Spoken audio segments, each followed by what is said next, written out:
आपल्या रायगडमध्ये असलेलं 365 वर्ष जुनं मंदिर तुम्ही पाहिलंय का? आणि हे मंदिर आहे पालीमध्ये. चला दाखवतो कोणतं. सुधागड तालुक्यातील शांत हिरवगार डोंगरावर बसलेलं एक सुंदर असं रामेश्वराचं मंदिर आहे. 1665 साली बांधण्यात आला हा मंदिर. असं म्हटलं जातं श्री राम भगवान स्वतः आले होते या ठिकाणी आणि जटायूंच्या नखांचे ठसे पाहायला मिळतील तुम्हाला. हे फक्त मंदिर नसून हे आहे श्रद्धेचे शपथ, इतिहासाची आठवण आणि निसर्गाशी एकरूप झालेलं ठिकाण. आपण सर्वजण पालीला येतो. पालीचा श्री बल्लाळेश्वर देवाचं दर्शन घेतो आपण.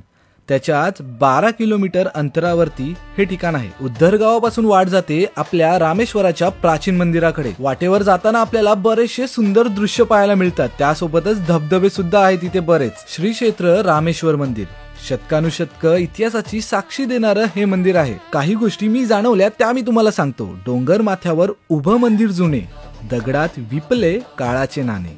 डाव्या बाजूला बाप्पांची मूर्ती आणि उजव्या बाजूला आपल्या माऊलींची मूर्ती. आतमध्ये जाताना कोरीव काम तुम्ही पाहू शकता.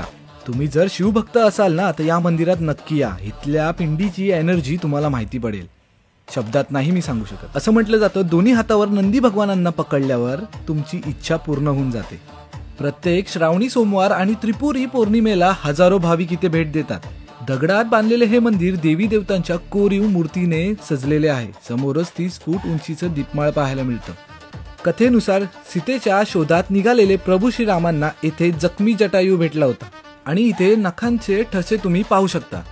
त्याच्या अगदी समोरच कुंड आहे आणि गणपती बाप्पाची मूर्ती सुद्धा इथेच आहे. सूर्यकुंडाच्या पाण्यात उमटले दर्शन, श्रद्धेच्या थेंबात दडले समाधान, अशोक केतकी वनौषधीचा सुगंध, देवराईच्या प्रत्येक पानात दैवी आनंद.